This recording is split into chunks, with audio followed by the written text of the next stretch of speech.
To open up my big board, I'm going to start with telling my three folklore.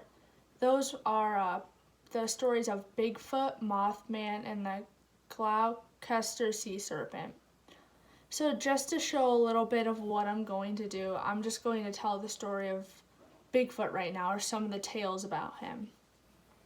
So, the legend of Bigfoot begins in 1958 when a journalist, Andrew Gonzoli of the Humboldt Times, highlighted a fun letter from a reader about loggers in Northern California who discovered large, mysterious footprints. Gonzoli jokingly wrote, "Maybe we have a relative of the abominable snowman in the Himalayas." Later, Gonzoli thought the mysterious footprints would make a good Sunday story. To his surprise, readers loved the story, so he followed up with more articles about the loggers' findings. In one article, he reveals what the loggers have named this mysterious creature. The name, Bigfoot.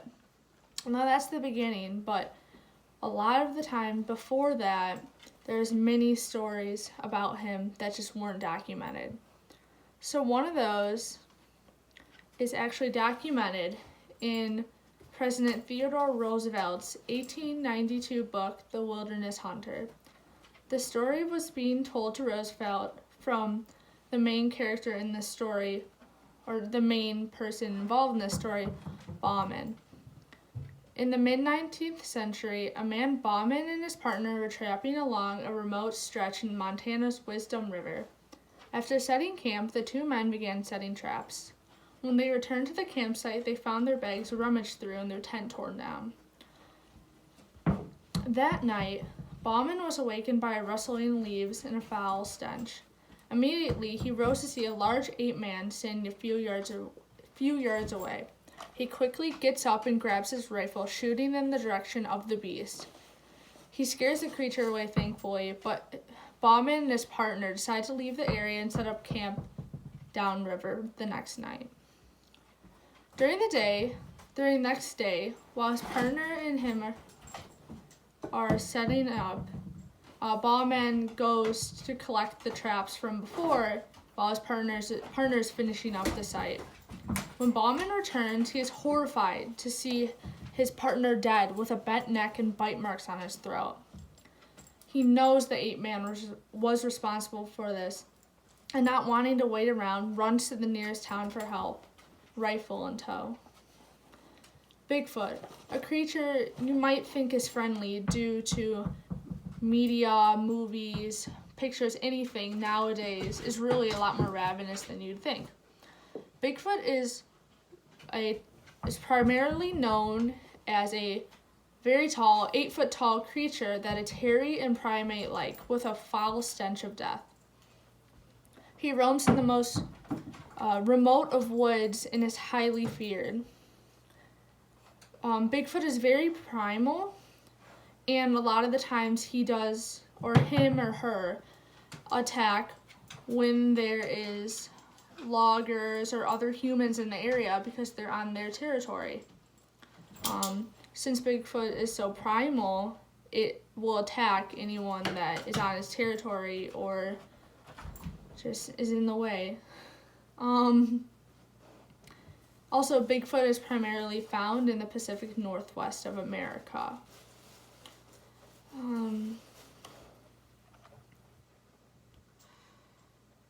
Then that's kind of one of the stories. I'm going to tell the other two, and then after that, I go into each of the stories and the fear that is associated with each of them.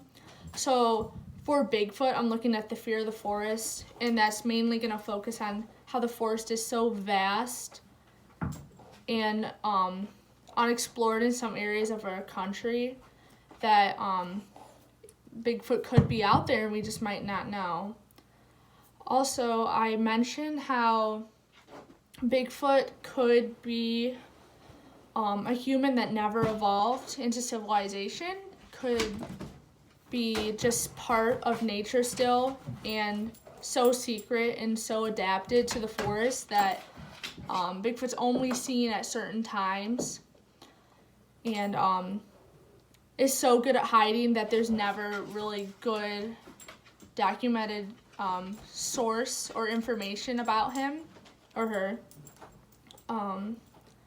Because after this news reporting that I talk about in the beginning of my Tale of Bigfoot, after that was released, many more newspapers reported this story, and there's even a TV show that was going to give $1,000 to anyone who could find evidence of Bigfoot. So this is where the blurry pictures come in, the videos of the most famous being a female Bigfoot walking along the forest. But basically I'll do that for each one. And then, so Mothman, I'll be looking at the fear of the sky. And then the sea serpent, I'll be looking at the fear of the ocean. And then again, after I tell the stories and their fears that connect to them, I'll be relating all of them to the fear of the unknown. And then I'll sum up everything at the end.